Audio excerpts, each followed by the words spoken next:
नमस्कार मित्रों, कथा निधि चैनल पर आपका बहुत बहुत स्वागत है। आज मैं आपके लिए लेकर आई हूँ डॉक्टर क्षमा शर्मा लिखित एक लघु कथा जिसका शीर्षक है बेटी बेटा। कहानी आज के परिवेश में ही लिखी गई है, तो आइए सुनते हैं कहानी। अनूप लौट रहा है, अब वह यहीं रहेगा। और बीहू जा रही है। सवेरे से आसमान में बादल गरज रहे हैं, बिजली कड़क रही है, बेतहाशा उमस है। अपने बालों में मेहंदी लगाए सवेरे से कभी बीहू फ्लाइट बदलवा रही है, कभी अपनी कंपनी को कैब भेजने का टाइम बता रही है। मोबाइल लैपटॉप से सब कुछ घर बैठे संभव हो गया है। कभी बाजार दौड़ रही है, दरवाजे में घुसते ही अरे यह तो रह गया कहते वापस दौड़ लगा रही है। कितनी उठापटक, उहापोह। जीवन का एक पक्ष विराम पा रहा है, दूसरा पक्ष शुरू हो रहा है।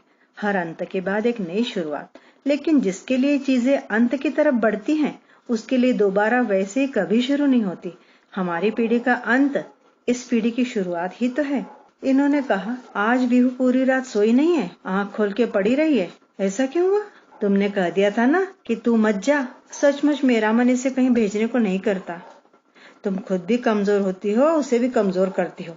तुमसे 3/4 उम्र की है, मगर कितनी समझदारी की बात कही। अगर कुछ नहीं करूंगी, यहीं बैठी रहूंगी, तब के तुम्हें ठीक लगेगा माँ? मैं जानती हूँ यह उसके दिल की बात नहीं है। खुद सोचो कि उसने अपने दिल पर कितना बड़ा पत्थर रखा होगा। यह बात कहती तो है कि दिल्ली लौटना है, यहीं इंडिया में ही रहना है। उसके गर्वीले पिता कहते हैं, हाँ उस दिन कह रही थी अनूप भी यहाँ नहीं है, तुम लोग यहाँ अकेले कैसे रहोगे, मुझे विदेश नहीं जाना है। कितना कुछ चलता है इसके दिमाग में। उस दिन शादी के नाम से कैसे बिदक गई थी। हाँ, अपने समझदार बच्ची पर गर्व करो। जिंदगी भर जो मेहनत तुमने की, उसके प्रतिफल के स्वरूप में अपने बच्चों को देखो। कितना चाहते हैं दोनों तुम्हें। मरे जाते हैं दुनिया की हर चीज अपने लिए नहीं, माता पिता के लिए चाहिए। तभी तो उस दिन कह रही थी, मुझे जो इनिशियल बोनस मिलेगा उसे तुम्हारे अकाउंट में ट्रांसफर कर दूंगी माँ। अब मैं क्या करूंगी उस पैसे का? कभी एहसास तक तो नहीं था कि ये ऐसे चले जाएंगे। अब तक तो लगता था कि कोर्स पूरा होते ही आ जाएगी, मगर अब तो लगता है कि यह लौटेगी ही नहीं, दूर चली जा रही है कहीं। दौड़कर पकड़ लो। मन में तो बच्चों के बचपन के चित्र ही तैरते रहते हैं। अब ये बड़े हो गए हैं, इन्हें हम उन पर निर्भर रहे यही क्यों पसंद आता है। कल या 1-2 साल में शादी हो जाएगी, तब अपनी लड़की पर किसी और का अधिकार सोचने में भी कैसा लगता है ना। हाँ, कहती तो है कि तुम लोगों ने अपनी जिम्मेदारी अच्छी तरह से निभा दी, मुझे इतनी अच्छी एजुकेशन दिलवा दी, अब मैं अपने पांव पर खड़ी हूँ। अब तुम्हारी कोई जिम्मेदारी नहीं बची, तुम अपने बारे में भी सोचो। कब तक करते रहोगे हमारे लिए? मैंने तो सवेरे से शाम तक हमेशा, माँ तुमको तो हमेशा काम करते देखा है, कब तक करोगी? यह हाल कर लिया कि 2 कदम भी ठीक से चल नहीं सकती। उसका भाषण ही चलता रहता। अगर टीवी पर उसकी पसंद की फिल्म जब भी मेट का गाना न बजने लगता और बाद में उसका फ्रेंड का फोन न आ जाता। कल जब बीहू चली जाएगी तो दिमाग को इस बात को एडजस्ट करने में कई दिन लगेंगे कि वह अपने कमरे में सो नहीं रही, नेट पर नहीं है, बाजार नहीं गई है, नहा नहीं रही है। आज का यह ढलता दिन इस वक्त 2:45 बजे है। यह दिन बिल्कुल 20-21 साल पुराने उसी दिन जैसा लग रहा है मुझे, जब पहली बार इसने स्कूल जाना था। अपनी लाल फ्रॉक में वो सो रही थी और लगता था कि पता नहीं स्कूल में कैसे रहेगी, कैसे बच्चों से निपटेगी, पढ़ाई के प्रेशर को कैसे झेलेगी, मेरे और अपने पिता के नौकरी पर चले जाने के बाद घर में कैसे रहेगी। उन दिनों के इंस्ट्रक्शन, अपना कोई जान पहचान वाला हो तब भी दरवाजा मत खोलना, अकेले गेट से बाहर मत जाना, किसी की दी हुई चीज मत खाना। इन सब बातों में अपने बच्चों की सुरक्षा का कितना डर बैठा रहता था। डर न हो तो क्या जीवन चले। इनके अकेले जाने भर से कितने घबराहट होती थी। और अब अपने असाइनमेंट को पूरे करके कितनी रात रात को लौटती है, डर का अकेले मुकाबला करती है। हम घबराए तो दिलासे देती है कि माँ मैं जाऊंगी तो अनूप हॉस्टल से वापस आ जाएगा। कुछ भी खरीदने को कहो तो लड़ने को तैयार जाती। पूरी जिंदगी क्या तुम ही खर्च करती रहोगे? अब मुझे यह मौका दो कि मैं भी तुम्हारे लिए कुछ कर सकूं। मैं उसे आश्चर्य से देखती हूँ। ये मेरे नन्हे से बच्ची, ये इतनी बड़ी और समझदार कब से हो गई? कब यह इतनी बड़ी हो गई कि जिम्मेदारियां समझने लगी? दुनिया में तो आज के बच्चों के बारे में यह शोर मचा है कि आज के बच्चे बड़े स्वार्थी हैं, पेटू है, अपने सुख साधन में लीन है, पलक झपकते ही माँ बाप को भूल जाते हैं। मगर ऐसे बच्चे कहाँ हैं? हमारे बच्चे तो ऐसे नहीं है। मम्मी देखो, मेरे यहाँ एनजीओ मेला लगा था, तुम्हारी पसंद की 4 साड़ियाँ लाई हूँ, ये सूट। तुम अपनी दवा खाती हो वक्त पर, न्यूट्रिशियस तो कुछ लेती नहीं। हर शाम खुद जाकर बाजार से खरीद कर फल लाती, उन्हें काटना और खाने के बाद जबरदस्ती खिलाती है। हाथ में दवा पकड़ाना या खाने की प्लेट में रख देना, यह सब याद रख कर ही करती है। सब्जी, अदरक, हरी मिर्च काट कर फ्रिज में रखती है। सवेरे जब तक काम वाली आएगी तब तक माँ को खाना पकाने के लिए कौन से बर्तन चाहिए उन्हें साफ करके रख देती है। ऑफिस फोन करती है, मैंने सब्जी बनाकर रख दी माँ, तुम आकर बस रोटी बना लेना, तुम्हारे लिए पोहा भी बना दिया है, तुम आकर खा जरूर लेना, और हाँ, पापा का नींबू पानी भी टेबल पर रख छोड़ा है। हे ईश्वर, किसी को बच्चे न दे, बच्चे दे तो उनसे दूर ही न दे।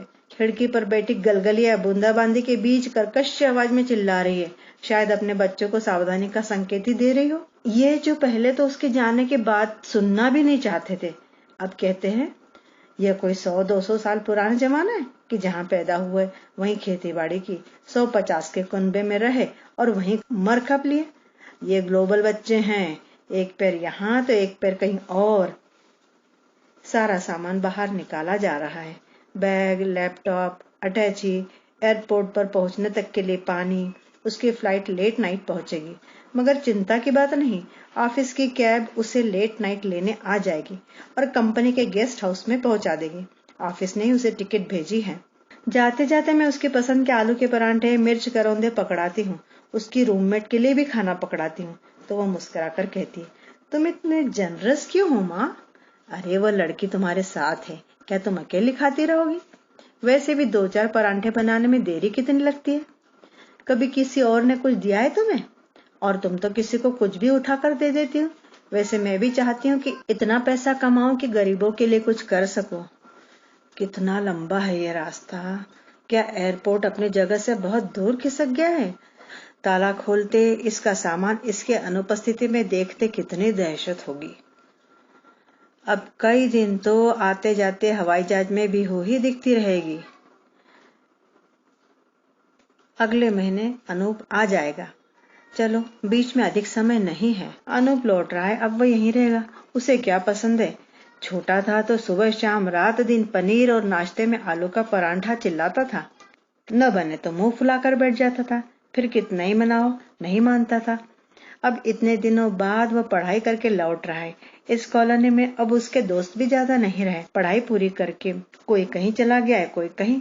कईयों की तो इस छोटी उम्र में शादी भी हो गई है। जब अनूप हॉस्टल गया था उन दिनों मोबाइल का चलन भी ज्यादा नहीं था। हॉस्टल में जहां फोन था वह उसके कमरे से बहुत दूर था, इसीलिए उसी के फोन का इंतजार रहता। चाहे उसका फोन एक दिन पहले ही आया हो, लगता था कि उसकी आवाज सुने महीनों हो गए। एक रात जब उसका फोन आया तो मैंने उससे कहा, तुम्हें तो मैं आसमान में चमकता देख रही हूँ अनूप। मेरी बात उसको समझ में नहीं। वो बोला, क्या क्या कह रही हो? मैं हंसने लगी तो वो चिढ़कर बोला, तुम्हारा दिमाग कुछ चल गया है?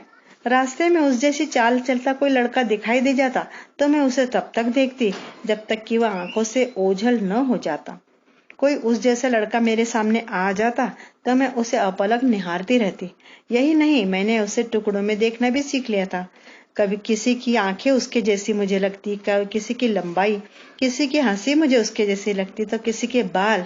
वीहू मुझ पर खूब हंसा करती। छुट्टियों में जब वह आता था तो उसके आने की खुशी से ज्यादा मुझे यह दुख सताने लगता कि अब 2 दिन 4 दिन या हफ्ते में वह चला जाएगा। इसलिए उसके होने, उसकी उपस्थिति की खुशी को भी मैं कम ही महसूस कर पाती थी। वह आ जाता था तो उसकी पसंद नापसंद दिमाग पर हावी हो जाती थी। वीहू कभी कभी झूठ मूठ चिढ़कर कहती, वाह मम्मी, मैं तो जैसे कुछ हूं ही नहीं। सुबह उठते ही उसे गरम गरम 2 कप चाय चाहिए, उसके बाद बाथरूम खाली चाहिए। तैयार होते वक्त वीहू मुझे या अपने पिता को आवाज देकर बुलाता था कि शर्ट ठीक लग रही है या नहीं, ठीक से प्रेस है या नहीं।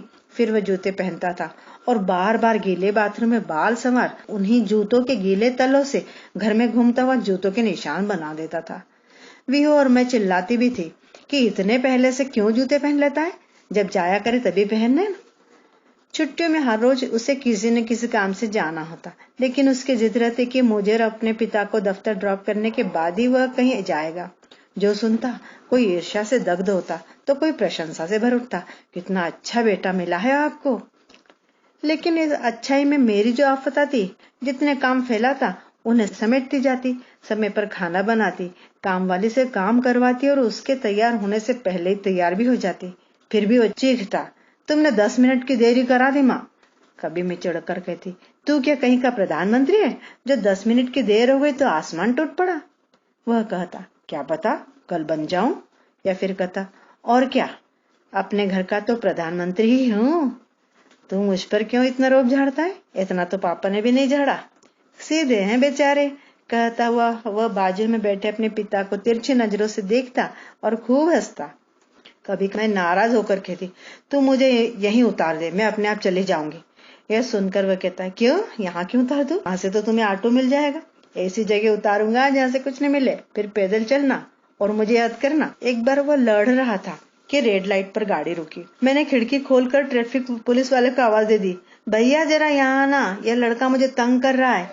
पुलिस वाला सचमुच आने लगा कि ग्रीन लाइट हो गई। आगे चलकर वह चिल्लाया, मरवाओगी क्या मम्मा। मरवाने की क्या बात है, बहुत किंग समझता है खुद को, अभी पता चल जाता। यह घटना उसने हंस हंस कर न जाने कितनों को सुनाई। उसकी बातचीत की शुरुआत मुझसे लड़ाई से होती थी। उसके पिता उसकी बातों को सुनकर कहते, कितना चाहता है तुम्हें, अपना हर काम छोड़ देता है इसलिए कि मम्मी को छोड़ना है। हाँ हाँ, तुम तो उसका पक्ष लोगी, तुम्हें ने बिगाड़ रखा है, कभी उसे कुछ करने ही नहीं दिया, हर चीज उसके हाथ में पकड़ाई, तो अब वो क्यों करे। अपनी कोई चीज संभाल कर नहीं रखता और फिर हमसे ही पूछता है कि कहाँ गई। पता नहीं इसकी बीवी का क्या होगा। बीवी के आगे सब सुधर जाते हैं, अब मुझे ही देख लो। वह शरारती अंदाज में कहते तो मैं आग बबूला हो जाती। छुट्टी में एक बार जब वह आया हुआ था तो मुझे वायरल हो गया। तेज सिर दर्द था, कंपकपी छूट रही थी। बीहू तो थोड़ी बड़ी थी, पर अनूप को लगा कि मुझे न जाने क्या हो गया। उसने मेरे बिस्तर के पास ही अपना बिस्तर लगाया। रात को हर घंटे 2 घंटे में टेम्परेचर देखता, दवा खिलाता, थोड़ी थोड़ी देर में फल खाने या जूस पीने की जिद करता। साथ में यह भी कहता जाता, बीमार मत पड़ा करो ना माँ, मुझे अच्छा नहीं लगता। जब वो वापस जा रहा था तो अपने कई दोस्तों से कह गया कि वे आकर मुझे देखते जाएं। वे आए तो पता चला कि मामूली से बुखार से वह कितना डर गया है। जब वह चला जाता तो मैं हर बार कसमें खाती, अब से वह कुछ भी कहेगा तो मैं उसका जवाब ही नहीं दूंगी, इस तरह लड़ाई ही नहीं होगी। उसकी अनुपस्थिति में घर में हर वह चीज बनना बंद हो जाती जो उसे पसंद थी। अगर कभी बन भी जाती तो लगता रहता, पता नहीं वहां उसे यह सब खाने को मिलता भी होगा या नहीं। गले में मेरे कोर अटकता रहता। उसके बिना यह साल कैसे कटे। हाँ, जब से मोबाइल आ गया तब से हर रोज ही नहीं, उससे कई कई बार बातें होने लगी। कई कई बार बातें होने से होना तो यह चाहिए था कि वह कम याद आता, मगर वह और ज्यादा याद आने लगा था। वही अनूप अब घर आ रहा था।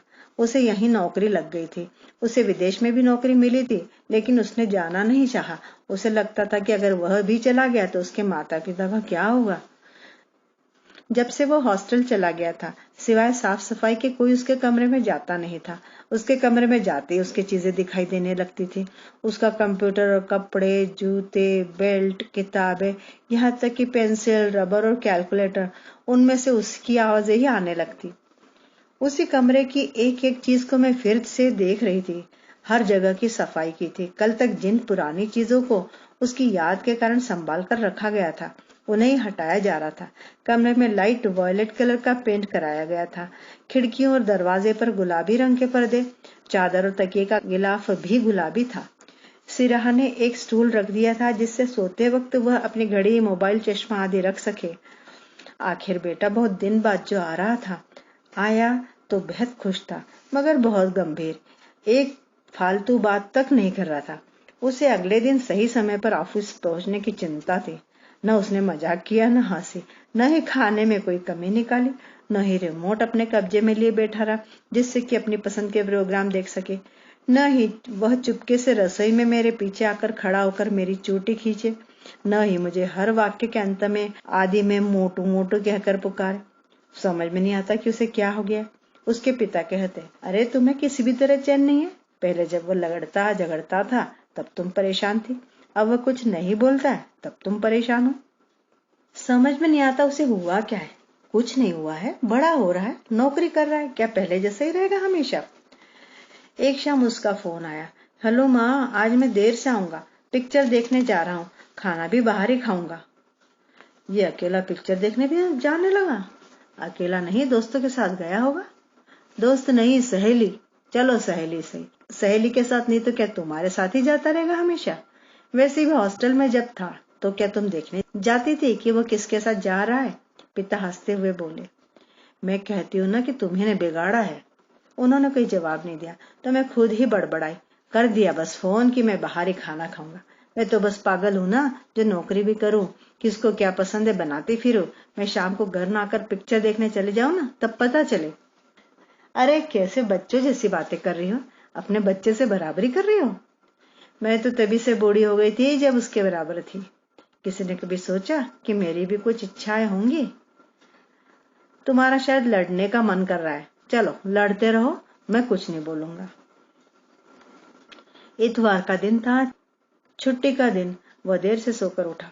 उठते ही न उसने चाय मांगी न सेल फोन ऑन किया, सीधा अपने बैग के पास पहुंचा। एक कागज निकालकर अपने पिता को दिखाने पहुंचा।